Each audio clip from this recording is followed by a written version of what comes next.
좋은 날입니다. 성령님께서 오늘도 여러분의 심령 가운데 큰 은혜와 평강으로 함께해 주시기를 주님의 이름으로 축복합니다. 오늘은 에스겔서 43장으로 넘어갑니다. 어제 우리가 본 것처럼 40장, 41장, 42장은 차례대로 에스겔이 하나님께서 보여주시는 새 성전, 마지막 때 임할 하나님의 나라의 모형으로서의 새 성전을 우리에게 보여주었습니다. 하나님께서 에스겔의 손목을 잡고 마치 동쪽 문을 통하여 들어가셔서 바깥뜰과 안뜰과 성전뜰과 그리고 심지어는 성소까지 데려가셔서 이 모든 성전의 모형을 우리에게 보여주신 이야기를 들었습니다. 자, 이제 새 성전이 완성되어졌습니다. 이스라엘 민족도 회복되어지고 이스라엘 땅도 회복되어졌고 마지막으로 해야 할 일은 그 이스라엘 민족이 그 땅에서 하나님 중심으로 살아가게 하기 위해서 하나님의 성전이 필요했던 것입니다. 마지막 때 주님께서 이스라엘을 회복시키실 때 똑같은 일을 행하실 것이라는 것을 하나님은 에스겔에게 보여주시는 것입니다. 생각해 보십시오. 하나님께서 이스라엘 백성들을 출애굽시켜서 광야에 있는 동안에 시내산에서 그들에게 성막의 모형을 보여주셨고 이스라엘 백성들은 성막 중심으로 동서남북으로 세 지파씩 12지파가 광야를 지나갈 때 우리 같은 인생길에 험한 광야와 같은 인생길을 지나갈 때 우리는 성막 중심의 삶을 살아야 하기 때문에 성막의 모형을 보여주셨고 이스라엘 백성들이 이 광야 생활을 마치고 가나안 땅에 들어갔을 때에도 하나님께서 다윗에게 그리고 솔로몬에게 보여주셔서 결국은 하나님의 성전을 짓게 하고 이스라엘 백성들의 삶은 바로 성전 중심의 삶이요 성전에서 특별히 지성소에서 법궤에서 흘러나오는 하나님의 계시의 음성을 따라 백성을 다스리고 지도하여서 결국 백성들의 삶은 하나님께서 그 삶의 중심이 되어질 때만이 하나님의 축복이 임할 수 있다는 것을 보여주신 것입니다. 그러므로 마지막 때 하나님께서 이스라엘의 죄를 사하시고 그들을 다시 약속하신 대로 이스라엘 땅으로 약속의 땅으로 인도하여 들이실 때 중요한 것은 그들 삶의 중심에 바로 성전 중심의 삶이 있어야 된다. 그래서 하나님은 새 성전을 지으시고 새 성전을 보여주신 것입니다. 여기서 잠깐 멈춰 생각해 볼 것은 새 성전에서 가장 중요한 게 무엇일까요? 바로 하나님의 임재입니다. 성경 구약 성경에 보면 하나님께서 이 성전을 솔로몬 성전을 다 지었을 때 하나님의 영광이 구름 가운데서 충만함에 임했다고 했습니다. 그런데 오늘 본문에 보면 구름이 아니라 하나님의 영광의 빛으로 충만하였다. 아주 밝은 빛으로. 그러니까 마지막 때 하나님께서 새 성전을 세우시고 백성 가운데 임하실 때는 이제 구름 가운데 가려진 채 임하는 것이 아니라 영광의 빛 가운데 임한다는 것을 보여주고 있는 것입니다. 조금 더 어두움의 구석이 없습니다. 이제는 가려져 있었고 계시였고 하나님의 영광을 우리가 보면 죽는다고 했는데 이제 우리가 하나님의 나라가 임하게 되어질 때 다시 말해서 주님이 재림하셔서 우리에게 오실 때 그런 우리에게 영광의 빛 가운데 임하셔서 그 하나님의 영광을 볼 수 있는 그러한 상태가 된다는 것입니다. 중요한 것은 하나님의 영광의 빛이 없는 성전, 성소와 지성소, 하나님의 성전은 껍데기에 불과합니다. 건물에 불과합니다. 어제도 말씀드렸지만 고린도전서 3장 16절에서 우리가 하나님의 성전인 것과 우리 몸 안에 하나님의 영이 거하신다는 것을 너희가 알지 못하느냐. 그렇지 않으면 우리는 하나님의 사람이 아니라는 것이죠. 우리 안에 하나님의 영이 임한다는 것이 하나님의 임재가 있다는 것입니다. 이 영광의 임재가 있을 때 이 우리의 몸은 참으로 하나님께서 기뻐하시는 도구가 되어지는 것입니다. 바로 그 사실 때문에 새 성전을 에스겔에게 보여주시면서 이 성전 건물 안에 40장, 41장, 42장에서는 성물의 이 성전의 이 모형도를 다 보여주셨는데 이 성전이 만약 영광의 임재가 없으면 이건 하나의 건물 껍데기에 불과합니다. 그래서 하나님은 그 영광의 임재를 이제는 되돌려 주시는 것입니다. 왜 되돌려 준다고 이야기합니까? 에스겔서 11장에서 하나님의 영광은 떠났기 때문입니다. 천천히 너무 안타까워하면서 지성소에서 나와서 성소로, 성소에서 이제 안뜰에서, 그 다음에 바깥뜰로, 그 다음에 동쪽 문을 향하여, 그 다음에 감람산으로 가서 거기서 머뭇거리시면서 정말 예수님처럼 눈물을 흘리면서 부득이 자기 백성을 떠날 수밖에 없었습니다. 그런데 그 하나님의 영광이 다시 돌아오게 하는 것입니다. 감람산을 위에서 통하여서 동쪽 문을 통하여서 바깥뜰을 지나가서 그 안에 있는 안뜰 문을 지나서 그리고 번제단을 통과해 가지고 성소로 들어오시고 지성소에 들어가게 되었을 때 하나님의 영광은 가득 차게 되는 그런 은혜를 베풀어 주신다고 지금 약속하고 있는 것입니다. 여러분, 이해가 되어집니까? 제가 설명하는 것이 하나님의 성전은 하나님이 거하시는 곳입니다. 근데 하나님이 거하시지 아니한다면 이것은 하나의 건물에 불과한 것입니다. 하나님이 임재하시고 거하신다는 것은 하나님의 영광이 임한다는 그 표현을 하고 있는 것입니다. 그래서 43장은 하나님의 영광이 하나님의 성전 안으로 돌아왔다. 하나님의 성전은 하나님의 백성들의 삶의 중심이다. 그래서 하나님께서 마지막 때 그의 성전을 세워주실 때 그의 백성들 가운데 거하기 위해서 영광으로 임재하시고 그리고 영원히 우리 가운데 거하시면서 하나님이 주시는 평안과 강건함과 치유와 죽음이 없는 생명과 이러한 것으로 우리를 가득 채워주신다는 이야기를 하고 있는 것입니다. 보십시오.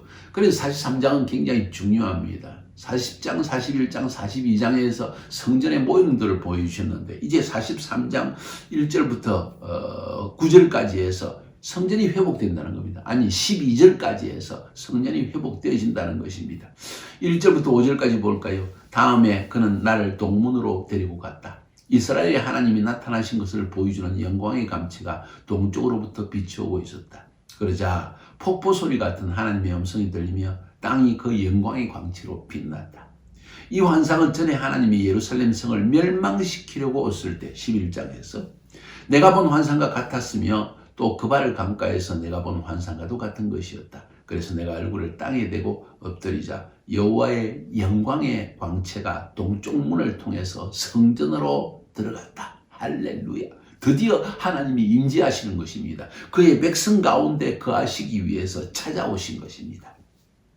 그때 여호와의 영이 나를 들어올려 안뜰로 데리고 가기에 내가 보니 성전에 하나님의 영광이 가득하였더라. 할렐루야.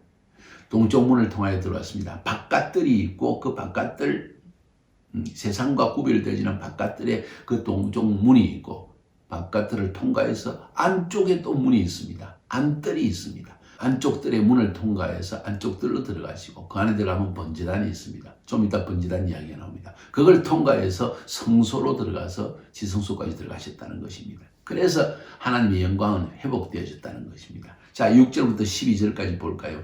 성전을 청량하던 그 사람이 내 곁에 서 있을 때 나는 성전 안에서 들려오는 이런 음성을 들었다. 사람의 아들아, 이곳은 내 보좌가 있는 곳이며 내 발을 두는 곳이다. 하나님이 거하시는 곳이라는 거예요. 내가 여기서 이스라엘 백성과 함께 영원히 살 것이다. 이스라엘 백성과 그 왕들이 다른 신을 섬겨 창녀짓을 하고 산당의 왕들의 우상을 세워서 내 거룩한 이름을 더럽히는 일이 다시는 없을 것이다. 그들이 자기들의 우상 신전을 바로 내 성전 곁에 세워서 담 하나를 사이에 두고 더러운 일을 행하여 나의 거룩한 이름을 더럽혔기 때문에 내가 분노하여 그들을 멸망시켰다. 이제 그들은 다른 신을 섬기는 창녀짓을 버리고 생명 없는 왕들의 우상을 제거해야 할 것이다. 그러면 내가 영원히 그들 가운데 살겠다. 할렐루야. 뭔 이야기입니까? 이제 하나님께서 드디어 자기 성전에 들어오셔서 살겠는데 이전에는 우상을 세워놓고 혹은 왕들을 하나님처럼 섬기기 위해서 그 이름을 기념하는 비석을 세우기도 하고 무덤을 두지는 않았겠죠. 비석을 세우기도 하고 기념비를 세우고 이렇게 해서 하나님의 이름을 더럽혔다는 것입니다. 담 하나를 사이에 두고 지성소가 있고 그 지성소 담 하나를 사이에 두고 그 안뜰에서 우상을 세우고 우상신전을 세웠다는 것입니다. 그래서 하나님은 담을 바로 이 거룩과 더러운 것을 구별하는 것으로 내가 세우겠다. 그래서 하나님의 성전의 주위에 260m 가로 세로로 담이 있는데 담은 두껍게 되어 있어서 아무나 들어올 수 없다. 이것은 세속과 거룩을 구별하는 것이다. 누가 들어올 수 있는가? 죄에서 씻음받은 자만 들어올 수 있다. 참 중요한 이야기입니다. 그래서 오늘 저는 제목을 언제 하나님께서 그의 영광으로 임재하시는가. 결국 하나님 없는 삶은 죽음의 삶입니다. 어둠의 삶이요. 그리고 질병의 삶이요. 그리고 참 절망의 삶이요. 모든 저주의 흔적들이 우리 삶에 찾아오는 것은 하나님의 영광이 떠났기 때문입니다. 그런데 언제 이 하나님의 영광이 다시 임할 수 있습니까? 죄에서 벗어날 때입니다. 죄에서 시선 받았을 때입니다. 죄에서 떠난 삶을, 거룩한 삶을 살아가기 시작할 때 하나님의 영광은 우리 가운데 회복되는 것입니다. 여러분 가운데 마치 하나님께서 나를 떠난 것처럼 느낀 사람이 있습니까? 마치 하나님이 이제는 마치 나를 사랑하지 않으시고 나를 보호하지 않으시고 하나님이 내 인생에 없는 것처럼 그런 느낌이 들 때가 있습니까? 그렇다면 우리 안에 죄가 있다는 것을 의미합니다. 하나님의 임재가 떠난 것입니다. 하나님의 임재가 돌아와야 됩니다. 언제 하나님이 영광으로 임재하십니까? 언제 우리 삶 가운데 찾아오시며 언제 교회 가운데 임하시며 언제 우리 민족 가운데 거할 수가 있습니까? 죄를 떠났을 때입니다. 죄를 없이 할 때입니다. 죄에서 사함을 얻을 때입니다. 스스로 악하고 더러운 죄악에서 떠날 때 바로 하나님의 임재는 우리 가운데 돌아온다는 것을 성경은 말하고 있는 것입니다. 우상을 제거해야 된다는 겁니다. 10절부터 12절까지 보면 왜 이 하나님의 임재가 떠났는가, 그리고 하나님의 영광의 임재가 다시 돌아오게 하기 위해서 해야 할 일이 뭔가 보여주고 있습니다. 10절 12절 사람의 아들아 너는 이스라엘 백성에게 이 성전에 대해서 설명해 주고 그 모양을 생각하게 하여 그들의 죄에 대해서 부끄러움을 좀 느끼게 해라. 만일 그들이 자기들이 행한 모든 일을 부끄러워하면, 이 말은 회개하면 이 말입니다. 너는 그들에게 이 성전의 구조를 자세히 설명하라. 너는 성전의 출입구를 포함한 모든 건축의 양식과 전체 모양과 그 용도와 규정을 알게 하고 그들 앞에서 이 모든 것을 써서 그들이 그 모든 법과 규정을 준수하게 해야 된다. 성전의 법은 이렇다. 성전에 세워진 산 꼭대기 주변은 아주 거룩하다. 지성소가 거룩하다. 하나님의 성전이 있는 곳은 그 주변이 모두 거룩하다. 이것이 바로 성전의 법이다. 이 말은 무슨 말인고 하니 하나님의 성전은 하나님의 영광의 임재가 있는 곳이다. 그래서 거룩하다. 그래서 이 하나님의 성전은 거룩함을 유지해야 되고 거룩한 사람만이 들어올 수 있다. 어떤 사람이 하나님의 영광의 임재를, 하나님의 영광이 나와 함께한다는 그 임재를 체험할 수 있냐는 이야기입니까? 언제 하나님께서 그의 영광으로 우리 가운데 다시 돌아오시고 하나님의 임재를, 임마누엘을 체험할 수 있다고 말씀하십니까? 죄에서 떠날 때입니다. 죄에서 회개할 때입니다. 오늘 성경에 보면 11절에 너는 성전의 출입구를 포함한 모든 건축의 양식과 전체 모양은 그 용도와 규정을 알게 하고 그들 앞에서 이 모든 것을 써서 그들이 그 모든 법과 규정을 준수하게 해야 된다. 지금 무슨 이야기하고 있는지 아십니까?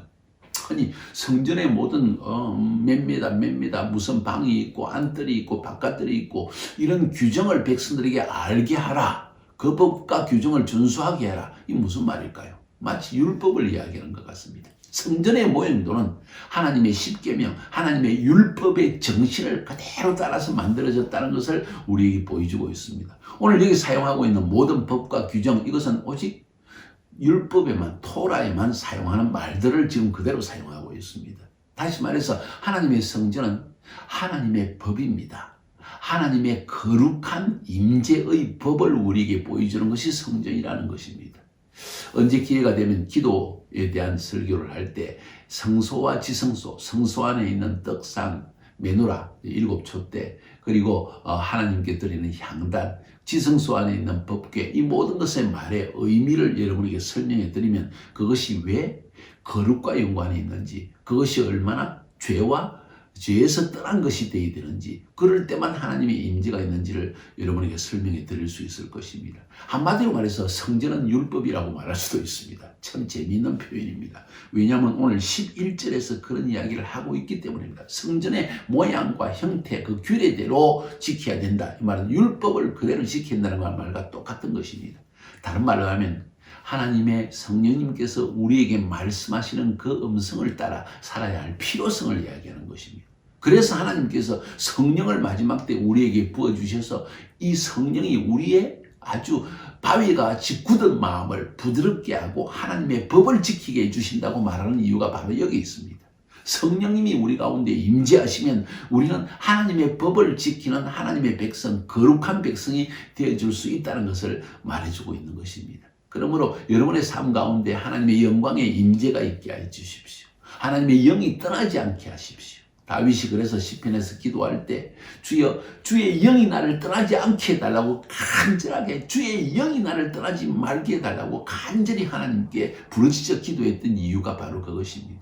범죄했습니다. 바세바와 범죄했습니다. 충신인 우리아를 죽였습니다. 바세바의 남편을 죽인 겁니다. 간음죄에 더하여 살인죄까지 범한 것입니다. 그때 다윗이 문득 느낀 것이 뭔지 아십니까? 하나님이 나를 떠났구나. 구체적으로 말하면 하나님의 영이 나를 떠났구나. 좀 더 이야기하면 하나님의 임재가 사라졌구나. 어떻게 하면 좋을 것인가? 그래서 다윗은 베개를 적시며 눈물을 흘리면서 하나님께 회개했고 하나님은 그에게 돌아오셨다는 것입니다. 그것이 바로 오늘 마지막 때 우리에게 일어날 일을 보여주고 있습니다. 혹 여러분 주님을 떠났습니까? 범죄에서 하나님의 영광이 여러분에게 떠난 걸 느낍니까? 그러면 죄에서 돌이킴을 받아야 됩니다. 회개해야 됩니다. 주님께 돌아와야 됩니다. 곧 주님이 다시 오셔서 이 새 성전, 새 예루살렘의 모형이요 새 하늘과 새 땅의 모형을 우리에게 보여주실 것입니다. 그것은 영원한 하나님 나라의 모형이기도 합니다. 그 하나님의 나라의 임재 속에 들어갈 수 있는 자가 누구입니까? 죄에서 시전받은 자라는 것입니다. 그래서 오늘 제목을 하나님께서 언제 그의 영광으로 우리에게 임재하시는가, 다시 우리에게 오셔서 우리와 함께 하신다는 것을 보여주실 것인가.